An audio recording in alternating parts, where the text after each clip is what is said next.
Jimmy Carr broke my brain with this one. Everyone is jealous of what you've got. No one is jealous of how you got it. I love that quote. My God. People see the trophies, but not the training ground. Everybody wants the view, but no one wants the climb. I love it. A friendly reminder that in 3 generations, everyone who knew us will be dead, including the people whose opinions stopped you from doing what you wanted all along.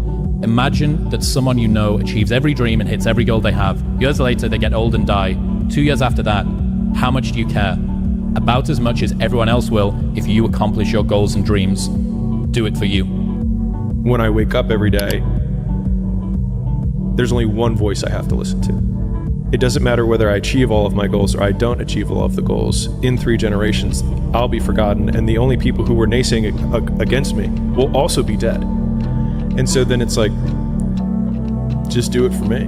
The reason the goal isn't coming at you fast enough is because every person you've seen accomplish the goal, you only see it the moment they accomplish it. And the reason that it hurts so much when people are like, must be nice, oh, that happened overnight, is because every time you fail, no one cares and no one sees. But when you finally win, people take notice. It's discredited. But it's the only time they notice is when you actually win. And so to even further reinforce the point, the fact that everyone looks like an overnight success means that the 10 years where they sucked, no one saw. And so the fear that you have about people noticing the fact that you fail is ridiculous because they're barely going to notice when you succeed. And now people say, it must be nice for you. And you go, dude, you. Like, if you could have seen how much criticism and hard work and lonely nights and all of this stuff when nobody was watching and I was unsure of myself, chronically miserable, and I criticized and all my friends took the piss out of me and I did all of these things. I had to go through all of that for you to now say, must be nice. I'd say one of the strongest mental frames that has gotten me through my hardest times is thinking this will be the story that I will one day tell. And that means the harder it is, the bigger the dragon, the more epic the story, and by consequence, the more epic the hero. And if you think about the difference between winners and losers, winners define themselves by what they made happen, and losers define themselves by what happened to them. And the difficult part of the lonely chapter is that the Rocky cutscene lasts 90 seconds in the movie and lasts 5 years in reality. With no promise of it ever ending. No guarantee of glory. And the only certainty that I can give you is that it's the same thing that every other mouse, every other person who got through that period went through. And you won't die. And if you do die, you won't care because you'll be dead. Best case, you win. Worst case, it won't matter. And I promise you, every single person who wants to do something with their life and has done something with their life has gone through the exact chapter that you're going through. And it's the lonely chapter. It's the chapter where you don't fit in with your own friends, but you don't have the outcomes yet to fit into a new group of friends. And you're doing this thing, you're consuming content on the internet, you're doing these free tutorials online to try and figure out how to set up a podcast and where do I host this thing? And then you're going through this and you're like, is this even worth it? Because you have no signs of success, right? But if there's anything that you can take away from what we're saying right now is that the sign of success is the hate that you get along the way. And what you can't do is bend the knee to their hate and fit back into the conformity because it's comfortable and it's warm. Because like in the Matrix, when Trinity opens the door, when Neo's about to go take the red pill and he wants to get out of the car, she says, Neo, you've been down that road and you know exactly where it leads. And I know that's not where you want to be. And then he closes the door. Like right now, this moment that you're going through is Trinity opening the door and being like, you could go back, but then you'd have to remember exactly what the reason was that you decided not to go out to begin with, just because you listen to this podcast and you consume this content, you're like, I can do more than this. Reminder that if you want to be exceptional, you're going to be different from everyone else. That's what makes you exceptional. You can't fit in and also be exceptional. Both have discomfort. When you fit in, you have internal conflict because you're not being 100% you. When you're exceptional, you have external conflict because everyone sees you as different. Pick one. When your friends start to say, you've changed, remember it's because they don't know how to say, you've grown. I'm saying this because I used to think that there was something wrong with me, when in reality, I just didn't understand what the nature of being exceptional meant. And so I'm saying this purely from a definitional perspective. To be exceptional means that you are the exception. It means that you are not normal. And so it's normal for normal people to find you abnormal if you do things that are not normal. Don't let people who have mediocre goals deter you from taking actions that make you great, because it makes you different. Controversial take. You really can solve a lot of male problems by getting in shape and making money. You still have problems. They're just smaller and you have more resources to handle them. We don't rise to the standards we have when others are watching. We fall to the standards we have when no one is watching. The only work that really matters is the work that no one sees. It shows you who you really are rather than who you say you are. The world is there for the taking for anyone who can learn from their mistakes, do what they say they were going to do, and stick with it. What used to make a man acceptable now makes you extraordinary. The bar for winning has never been so low. If you think back to college, when you were a freshman, you think, wow, this is so hard or whatever. And then by the time you're a senior, you're like, man, these kids are so soft. And so we remember things as harder than they were. But I also think that there is a thread of reality, which is that the younger generation is softer. And I think we are softer than the generation above us. When I think about the guys who were storming Normandy, and I think about the people who would be attempting to do that now, as a class, I think that we are softer. And so the thing is that if you can barely decide to take any action at all and peel your eyes away from your phone for just a moment, it's so much easier to beat everyone else, because most people are overweight, they're distracted, they're poor, they have so few skills, because it has never been easier to start a business, to make money, to get in shape. It's just also never been easier to do nothing. And so in a world where it's never been easier to do nothing, doing something becomes extraordinary. And I'm telling you from the bottom of my soul, it is so easy to beat people today. They are so soft. They have no work ethic. No one can stick with anything. Everyone's distracted. They're on social media. They're counting notifications because they can't stick with. They can't say no. If you talk about work-life balance as a 22-year-old man, you're hanging around with the wrong people. That gnawing feeling when you realize you've outgrown your social circle isn't loneliness. It's your ambition finally speaking louder than your need to belong. If you're 22 years old, the world does not hate you. You're just not good at anything yet. If you seek to be good at something, then you have a tremendous deficit in experience and repetitions that people who are ahead of you or who have achieved what you want to achieve have over you. And so the only thing that you have now, you do have an advantage. You have a couple. Number one is that you will have more energy than they do, period. And so your ability to work long hours, sleep less, and maintain high levels of focus while maintaining peak fluid intelligence is at its peak. Use it. The second thing is that you have nothing to lose. And so the thing is people always fear being the new entrant. But when you have nothing to lose, or you have nothing going for you, it also means you have nothing to lose. And that means that every position on the board always has an advantage, because anybody who has achieved this big thing that you have was also once a 22-year-old who had nothing going for them. And you're at zero. Right. You can't get worse than this. You have unlimited shots on goal. And so not taking the shot is like saying, life, I don't want to scratch off this lottery ticket, but the lottery ticket's free. And so whatever reasons that we usually give ourselves in the beginning for why we can't achieve something, you can almost always find not only just someone, but someone who's achieved world-class levels of success with worse conditions than you currently have, which then means it's absolutely possible. And then the only thing that it takes to get there is work. You don't have to feel good about it. You just have to keep going. The feeling will pass, but you will remain. You are greater than your feelings. Going to bed late and waking up early to work for a few days won't kill you. You're not going to burn out. You're doing what it takes. If you're one of those people that push work-life balance, just remember, the people who like working a lot don't care. I've never regretted trying harder at anything ever. Hard times last long, but an epic story feels like a lifetime. It just takes work. Loads and loads of work. Every time I try and dress it up or cut a corner, I get brutally reminded the work just needs doing. The work doesn't care who you are, it just cares that it gets done. I think a hopeful message that anyone can think about who's in that hard period or in that start period is that it won't get harder. Like, this is the hardest part. And so if you can just make it through this, everything else is downhill. It's not that the things that the dragons are going to slay aren't going to get bigger. They are. But you become so much more equipped to slay them back. And you have so many more allies. You have people in the stands cheering for you. You have the audience. You have all of these other things that are behind you. But in the beginning, it's just you with a stick against a bear. And arguably, that fight is a harder fight to win than beating a dragon when you have a nuclear bomb and 6 nations behind you.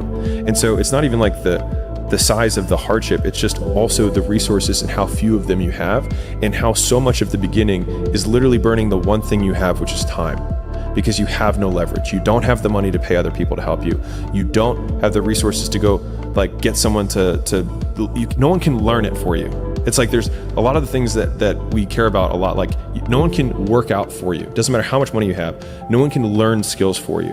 And so in the early days, like it feels so painful because you're like, you look around to see who can help you and then you're like, it's me again. Those early days, that little trench winning in the weeds, oftentimes gives you these huge advantages later on because you have more context than anyone else. And so rather than lament them and hate the fact that you're going through it, remembering that these will be arrows that you put in the quiver that you're going to be using to slay the future bigger dragons. And so expecting it to be easy is what makes it much harder than it ever is. Success is the only revenge. As you expand, they shrink into irrelevance. As you get louder, no one can hear them. You don't beat them, you cast a shadow so big, no one can see them to begin with. When people copy, they copy the wrong stuff because they don't know why it worked to begin with. And when it breaks, they don't know how to fix it because they didn't build it. So don't sweat it. Copycats will always be behind. So I was 15 years old. So this was really early in my life. I had this teacher. So I'm a freshman in high school, and I might have been 14, whatever the age is. And I'm walking through the hallway, and this teacher is like an admin of some kind, walks out of his office, and he's like, son. And I was like, I'm like, you're just in trouble. What am I gonna do? And he's like, you work out? And I was like, no. He's like, why not? And I was like, I don't know how. He's like, I'll show you. He's like, you got the genes. And so that teacher, Mr. Gibbons, ended up working out with me every day in high school and showed me how to work out. And he probably saw on some level that I was some angsty teenager that felt angry about whatever. And I, during our workout sessions, would be like, this guy said this to me, like, or like this bull, whatever. And I was like, man, I'm going to come back at our 10-year reunion. And I was like, I'm going to show him. I was like, he's going to be working for me, like blah, blah, blah, blah, right? And he's like, no, he's not. And I was like, what do you mean? I was like, let me just have my moment. Right? He's like, no, he's not. He's like, and you're not going to do that. Not if I have anything to say about it when you come back for the 10-year reunion. And I was like, what do you mean? He's like, because if you come back at a 10-year reunion and say, hey, John, like everything I have, look at me now. He's like, the guy's gonna laugh and be like, you did all of this to try and prove me wrong? Man, I feel sorry for you. And when he said that, when he actually played out what my like revenge fantasy was in real life, I realized it looked stupid. Petty. Yeah, I looked like the beta in the situation, right? Yeah. And so he was like, the only thing that you can do is win so big that all of them constantly compare themselves to you, and then you'll forget they exist. And that's when he said, success is the only revenge. He's like, it's not the best revenge. He's like, it's the only one. There's no other revenge. Because everything else is petty. Everything else does show that you were thinking about these people all day long, which means they win by default. He's like, all you can do is think about your goal and winning. He's like, and when you win, that's when you become so big that they shrink into irrelevance. You cast a shadow that no one even can see them behind you. A painful realization that the small number of good friends want you to win in case you take them with you, and the large number of bad friends are scared of you winning in case you leave them behind. The best way to know who a real friend is how they react when you win. And when that happens, you'll realize how few real friends you really have. Have you heard the story of the pottery class? Oh, I feel like All right. Wow. This feels like total modern wisdom. Is this where someone comes in behind and then holds the thing in front? So there's there's a teacher and he's got 2 classes that he teaches. And one class, he says, the only assignment for this whole semester is that you come back with a perfect clay pot. That's it. That's the assignment. The other class, he says, your objective is to make the most total quantity of clay pots, and you'll be measured by how many pots you make. And at the end of the quarter, the pots that came from the team that had to just make sheer volume, not only did they make more pots, but the quality of all of their pots was better compared to the teams that only had to make one. And it just underlines the biggest lesson that I've learned in my life, which is that volume negates luck, is that you can try to be lucky and pick the one perfect thing and try and make it, but if you don't want to try and be lucky, you can just do so much work that you will brute force your way to figuring it out. Like if you do 1,000 podcasts, you'll be pretty good at podcasts, right? But if you try to say, okay, you're brand new, and all you have to do is make one perfect podcast. The problem is that you don't have the perspective from which to make a judgment to say what is good, because you have zero data to base anything off of. And so you're basing your idea of a perfect podcast on something that you've literally never done before. And so doing the volume gives you the perspective to then have the best podcast at number 1,000 or 1,001. There's a Tim Cook internal memo that he sent. There's a saying that if you do what you love, you will never work a day in your life. At Apple, I learned that is a total crock. You will work harder than you ever thought possible, but the tools will feel light in your hands. So good. Chef's kiss. Chef's kiss, Tim Cook. Almost every successful person that I have ever encountered has gone through not a month or a year, but many years of doing work without reward, where they have to do things that other people find boring, and they have to sacrifice things that everyone finds interesting, that most people want to do during that entire season of their life. And they basically sacrifice a season of other things that they would prefer to do stuff that they would not prefer to do because of the one thing they want most. Lazy people don't know how to start. Weak people don't know how to finish. Successful people don't know how to stop. People demand success, but refuse to work weekends. People want opportunity, but won't talk to strangers. People claim ambition, but sleep in every day. We are the result of our actions, not our aspirations. The world belongs to optimists. Because if you're going to do anything big, you have to believe that it can happen. Otherwise, it never will. That Sean Puri thing. The cynics get to be right and the optimists get to be rich. Yeah. Like, if you look at it from a percentage of success rate, I've been wrong more times than I've been right. I have failed more times than I've succeeded. But you always succeed more and are right more in the big ways than the people who've been right all along and are wrong. Trevor says this, my editor. He says 99% right and 100% wrong. So like they're right 99% of the time, but they're wrong 100% because the only thing that matters is the big one at the end. Like your family and friends will say that every girl that you ever date is not good enough, except for the one time you find the girl that you're actually going to marry. And then it doesn't matter, or like this won't last, or like this business idea, it's not going to work. And you might have 9 failures. I felt my first 9 businesses didn't really amount to anything. 9, as in the first one, spent time, failed. Second one, this one will be different, failed. Third one, this is the one. And then 6 more after that, right? I'm just painting this picture because like it's painful because the whole time everyone is telling you, I told you so, and they're right. Today. But not forever. And so I'm at her parents' house, like in an extra bedroom, having lost everything. And my one Hail Mary play of this launch, the money did not come through. And I was like, I think you should leave me. I think I'm a sinking ship right now. And I would respect you. Like, we're cool if you want to walk away. Like, we're good. Like, I won't think less of you. Like, I would walk away from you right now because this has a very high likelihood of not going right. And she pulled my chin towards her and she was like, I would sleep with you under a bridge if it came to that. How did she change you? She has brought out the absolute best of me. like in just about every way. Like,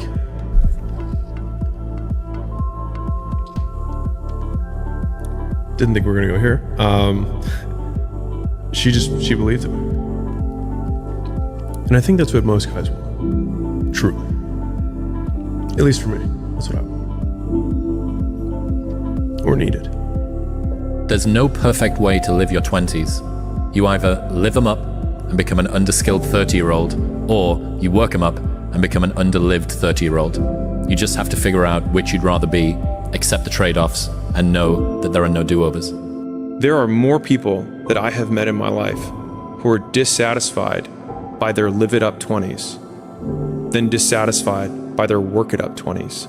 Because most of the time in your 20s, you have no idea what you want. But knowing what you need to do to work and move ahead is fairly straightforward. And so you can take the known and make progress on the one that you have high confidence that you can make progress on. And then along the way, gain perspective on what are the things that are actually important to you in your life. And you may find out often that there are far fewer of those things than you really originally thought. Because what you thought live them up in your 20s was actually your mom and your two homies who are both mediocre, and you don't care about their opinion now when you're 30 anyways. But what a waste of a life it would have been to, quote, live up your mom's dream or your friend's dreams to then only get to your 30s and realize you didn't live it up and you also didn't work it up. And now you have neither. Stop complaining about the results you didn't get from the work you didn't put in. The only way to become more successful than most people is to be willing to do something most people aren't willing to do. Charlie Munger, in one of his seminal speeches, he talks about how to guarantee failure, how to make sure that you are a failure. And he inverts the concept of success. It's like, what could you do to make sure that you were a failure? It's like, well, you would definitely get involved in drugs, drinking. He says, was it leverage, liquor, and women? That's, the Charlie's big one, right? But one of the ones that he has, I think he has 7 in his speech, is consistency. He's like, you have to make sure that you're inconsistent. He's like, because if you are consistent and you have none of the other attributes, he's like, you still might be successful. He's like, it's very tough for people who are consistent to not be successful. And he makes an especially pointed point about consistency, because in my opinion, it's one of the most difficult of the virtues for humans to do, because we're so attracted to novelty. And so, I used to deal with this with, people on their diets all the time. I remember I ran gyms. And so someone would come in and I would always ask the question, so have you been following the meal plan? And then they would say, yes. And so then I started changing the way I asked the question. So I'd say, out of the 21 meals that you were supposed to eat, how many of the 21 did you have exactly the way it was on the meal plan? And then they would be like, at least half. And they would say it as though that was a mark of success. And right now, the meal plan could be your content plan. It could be your showing up to work on time plan. It could be the time that you want to put towards your side hustle. It doesn't really matter. But if there's one muscle that you can flex, it's learning to do the same thing over and over again. Like one of the values that we had at Gym Launch is do the boring work, because boring is what makes you rich. No one cheers you for not drinking for a day, not smoking on a long drive, or not overeating for one night. No single workout or meal is ever impressive on its own. The reason so few people understand success is consistency never looks impressive in the moment, only at the end. For me, my thoughts about what I thought I was were actually really negative. But when I tried to think, okay, well, I can be patient if I act patient, even if I don't feel patient. And then that allowed me to start giving myself a stack of undeniable proof that I am who I wanted to be. And I don't believe in binary traits, meaning like he's patient or he's impatient, or he's loyal or he's disloyal. The question is, how loyal are you? How honest are you? How patient are you?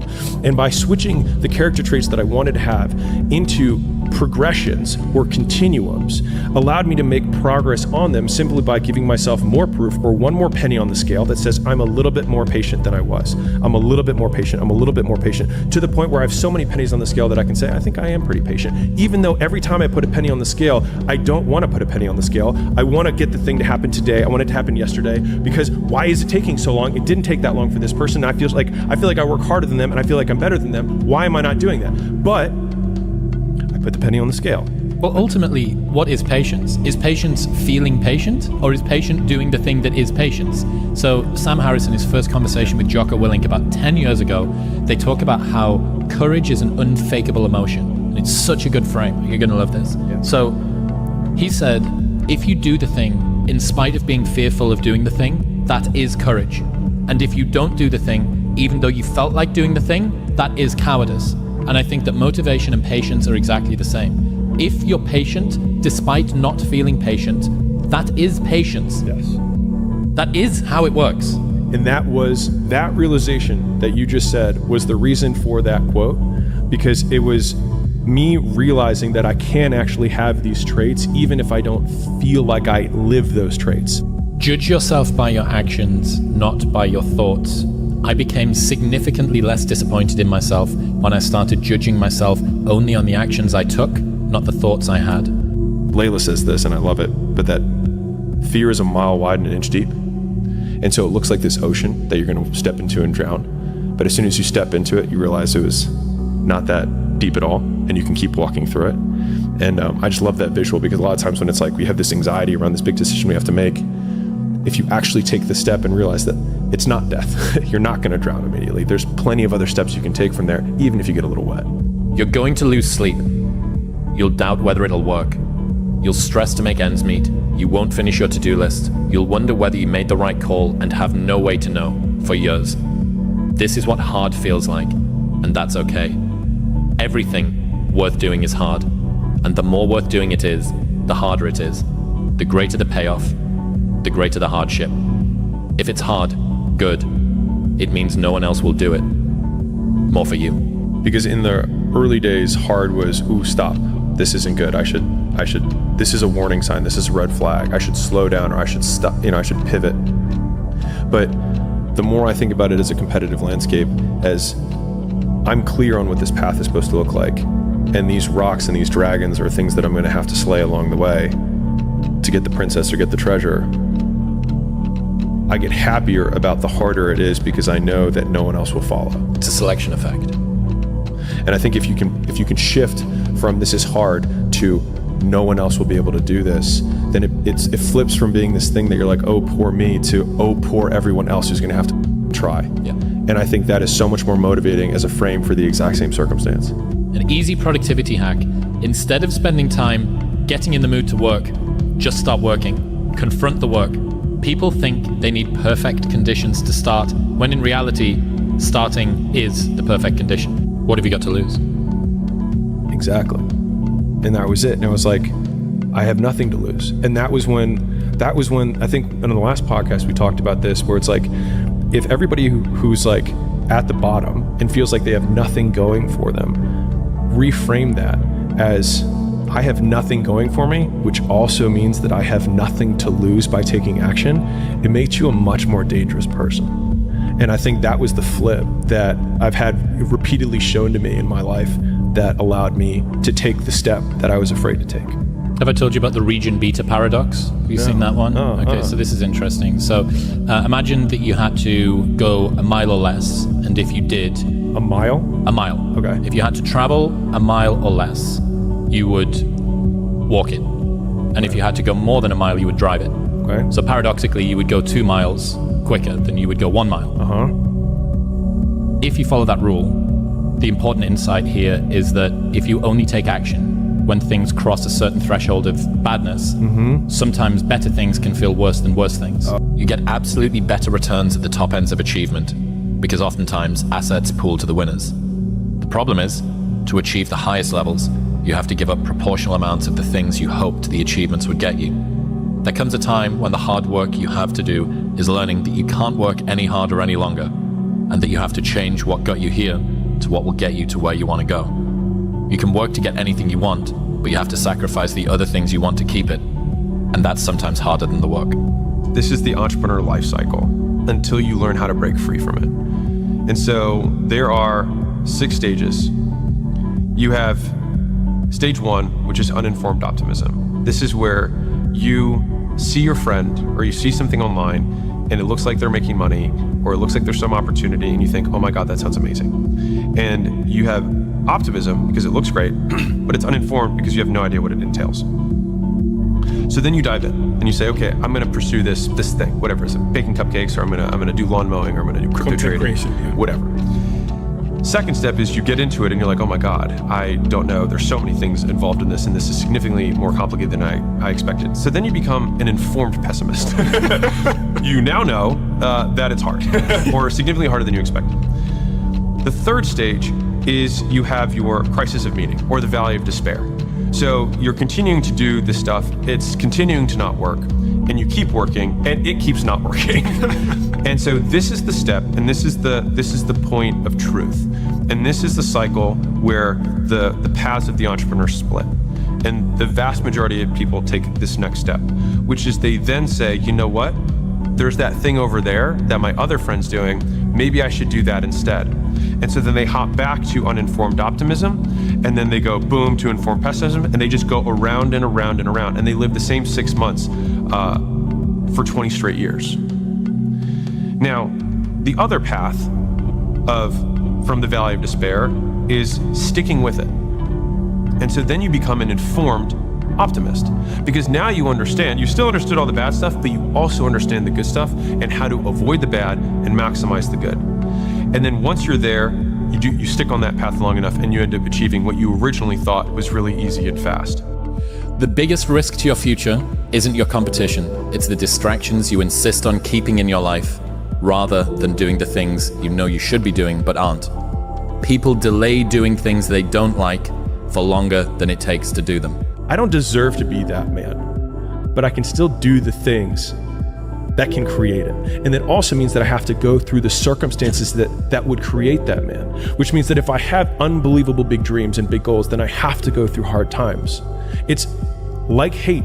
The hard times are a requisite for success. And so if you're going through hard times right now, it means that you're on the path to success, and it's not that you're on the wrong path, it's the feeling of being on the right path. The bar for excellence has never been so low. Most of your competition quits after the first sign of difficulty because they've never known what hard feels like. If it's hard for you, it's hard for everyone. And most people avoid hard things, which is why you can beat most people by just trying.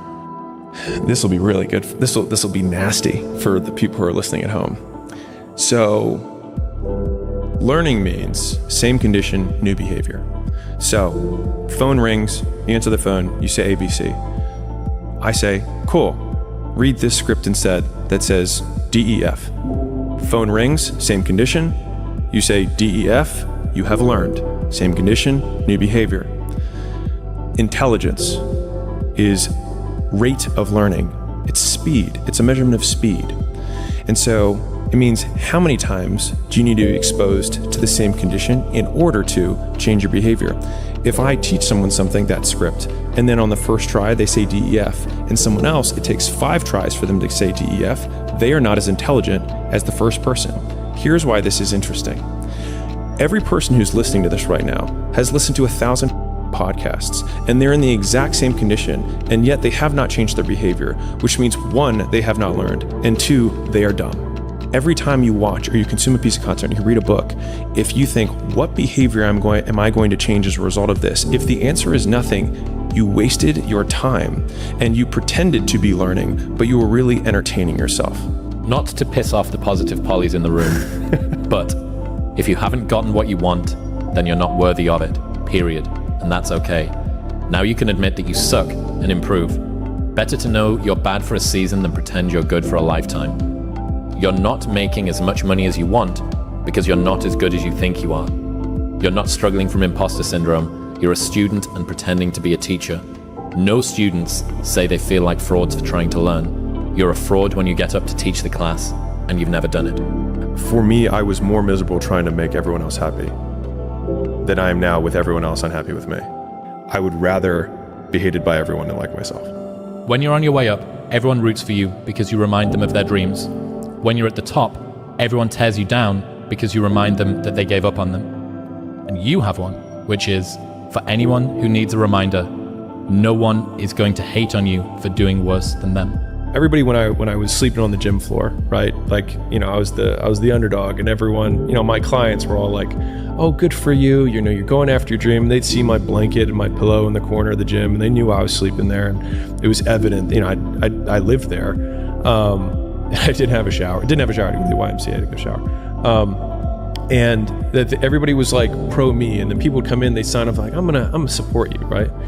And then within 9 months, I had hired people and I had a manager, and I pulled up, and I remember I walked in the lobby, and all the same people were like, boss man's here. Oh, you're not too good for us now, right? And I remember being so jarred by the experience, and I was like, you guys rooted for me. And I was like, and now I did what you said you were rooting for me to do.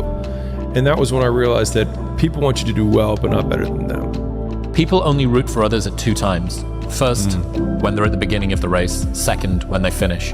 Neither is when you need it.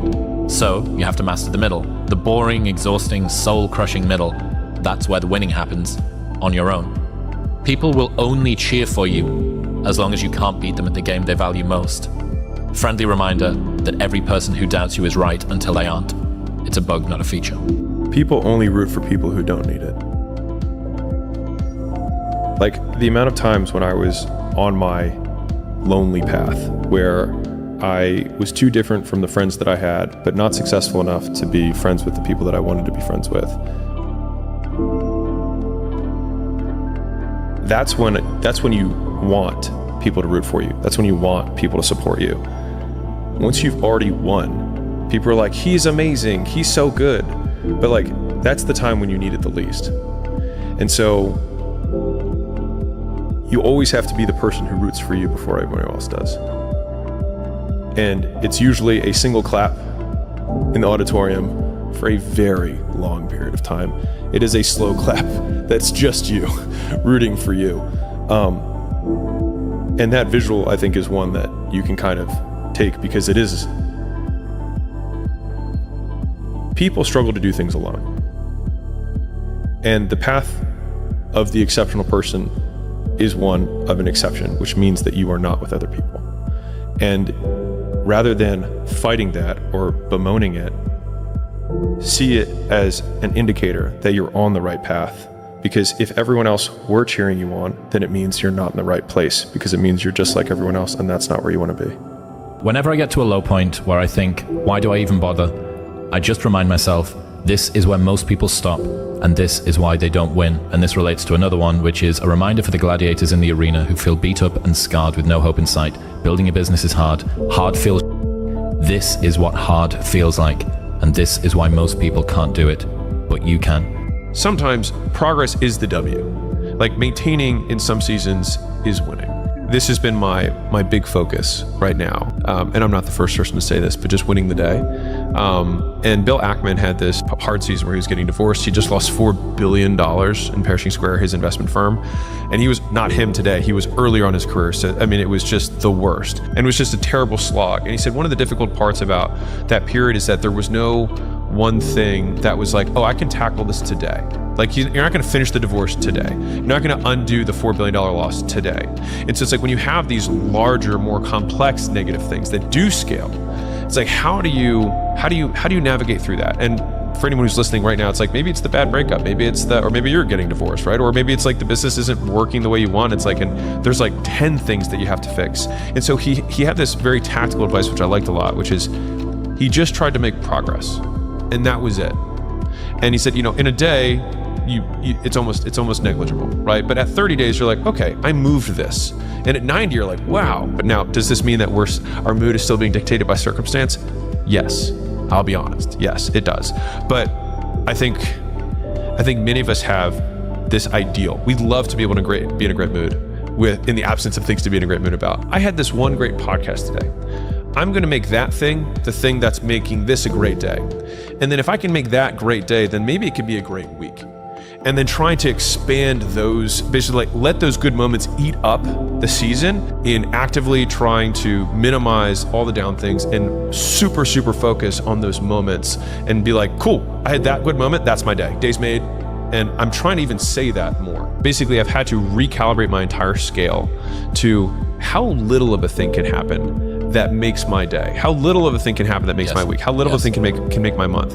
And like, how crazy would it be if a year from now I say, that was a great year? The single greatest skill you can develop is the ability to stay in a good mood in and the absence of things to be in a good mood about. You've already achieved goals you said would make you happy. You've already achieved goals you said would make you happy.